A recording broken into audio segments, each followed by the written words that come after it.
아버지 주의 품에 그 따스한 사랑을 내 영이 입습니다. 때론 억눌린 나의 삶들도 주의 맘 알며 살기를 원합니다. 죽어진 내 영이 주를 알고 때를 따라 주의 길 따르리. 내 잠든 인도자 온전한 내 기쁨 언제나 주 곁에 서길 원합니다. 날 인도하소서 주의 걸음으로.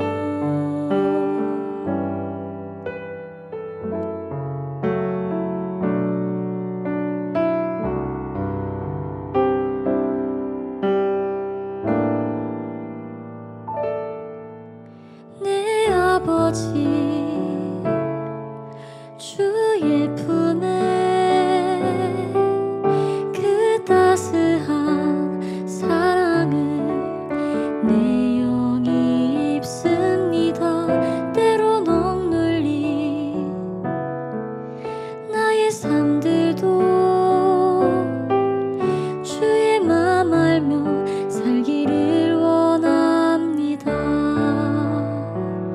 죽어진 내 영이 주를 알고 때를 따라 주의 길 따르리. 내 잠든 인도자 온전한 내 기쁨 언제나 주 곁에 서길 원합니다.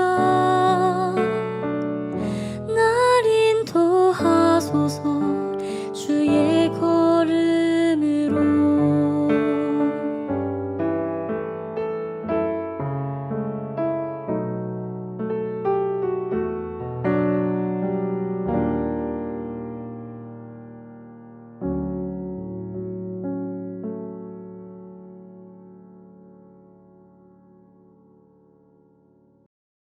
하늘에 계셔 세상을 통치하시며 땅에 있는 모든 만물들을 주관하시는 전능하신 하나님 아버지, 오늘 이 자리에 당신의 자녀들을 불러 모아주심에 감사드립니다. 저희가 매일같이 주님의 은혜에 감동하며 주님의 사랑을 찬양하며 저희 아주 작은 짐들마저 주님 앞에 내려놓을 수 있도록 허락하심에 또한 감사드립니다. 이 시간 저희가 특별히 하나님을 만난 놀라운 경험을 함께 들으려오니 말하는 주의 자녀의 입을 주관하사 담대히 주님의 사랑을 증거하게 하시옵고, 듣는 저희의 귀에도 은총 내려주사 간증하는 그에게 함께 하셨던과 동일한 성령의 은혜 저희 마음에 충만케 하시옵소서. 이 기도회가 마치는 순간까지 오직 주님만 중심 되시길 바라오며 사랑 많으신 예수 그리스도 이름 의지하여 간절히 기도 올리옵나이다. 아멘. 안녕하세요, 재림 청년 여러분. 저는 김예슬입니다. 저는 4년 전에 서종환앞에 컴파스 선교사 훈련을 받았고 현재 포항교회에서 AM 선교사로서 청년 학생 사역을 하고 있습니다. 그냥 기도회를 통해 제가 만난 하나님에 대해서 나눌 수 있는 기회를 주신 하나님께 감사드립니다. 저는 오늘 여러분과 함께 확신을 주시는 하나님에 대해서 나눠볼까 합니다.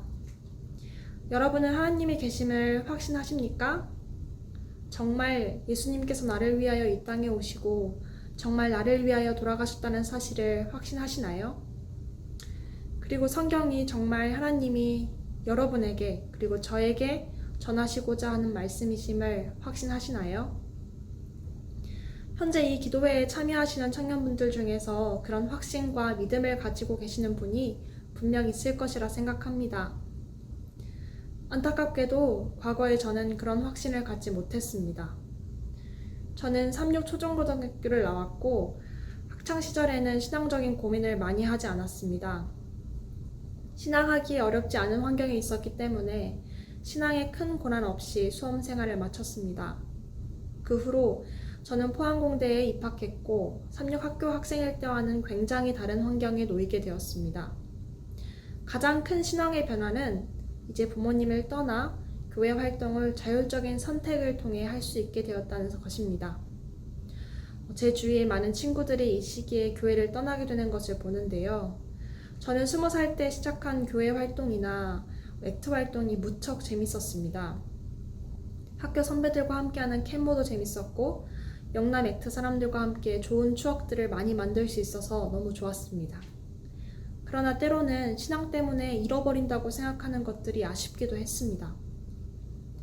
예를 들어 안식일에 활동하는 동아리나 봉사활동에 적극적으로 참여하지 못하게 되고 안식일에 면접 보는 것을 피하기 위해 더 좋은 대외활동에 참여하지 못하는 것 같고 술, 고기를 먹지 않는 것 때문에 사람들과 가까이 친해지지 못하는 것 같다는 생각이 들 때면 손해보는 것 같고 조급한 마음이 들었습니다.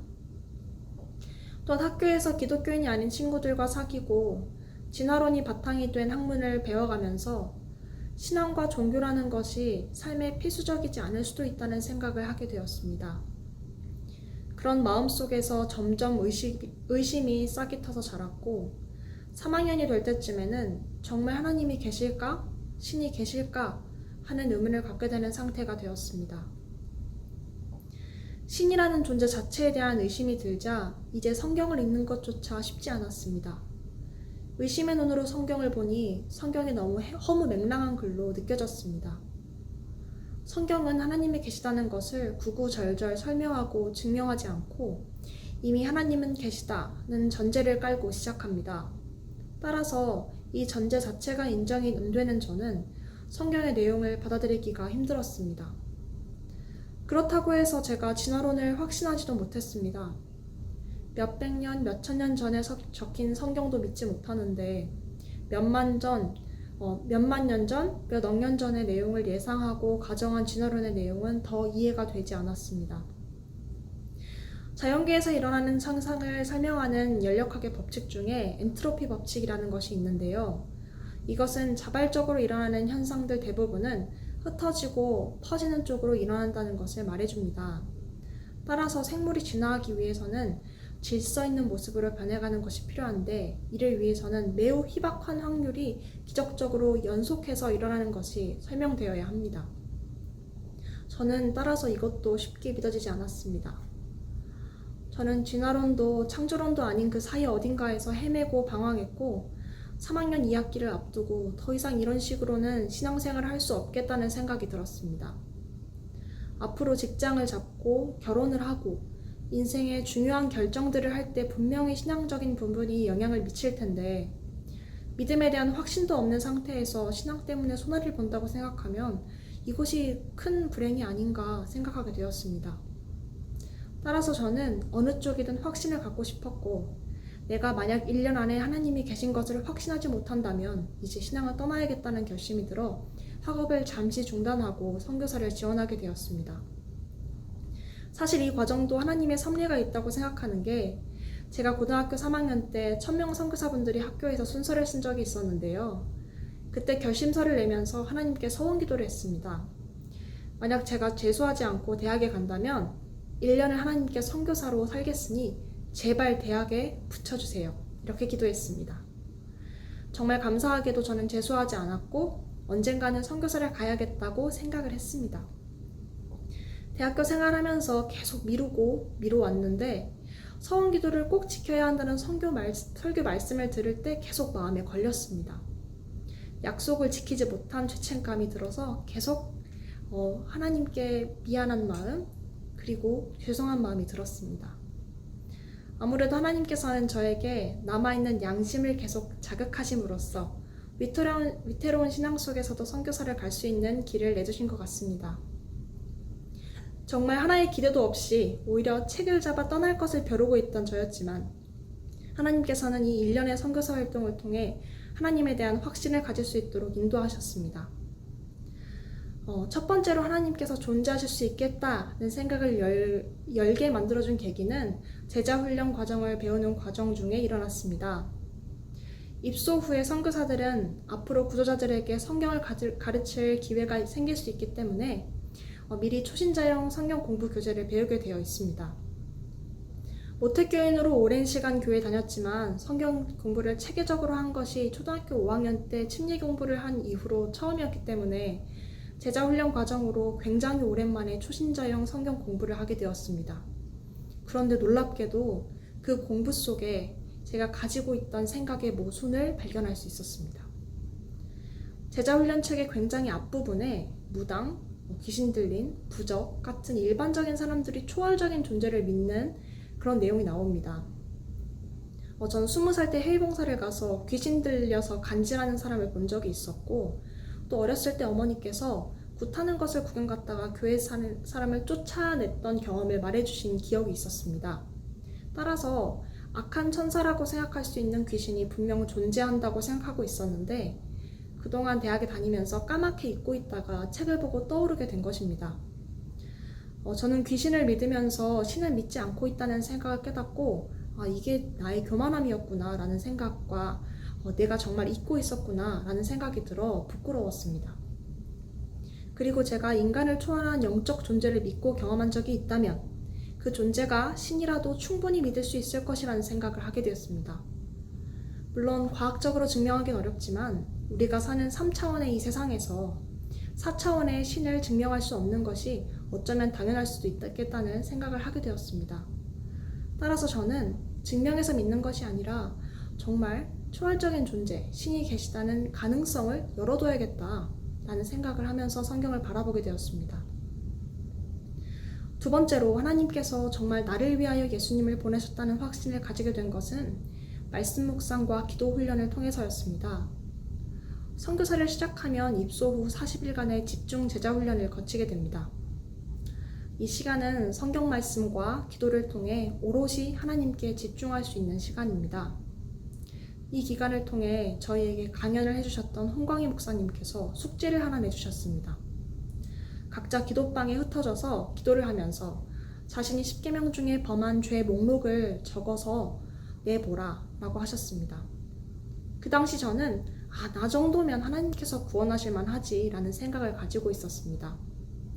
왜냐하면 저는 다른 사람에게 피해를 많이 주지도 않고 적당히 착하고 이타적이고 사람들과도 잘 지내는 사람이기 때문에 이런 사람이 천국에 가지 않으면 도대체 누가 가겠냐 하는 교만한 생각을 가지고 있었습니다.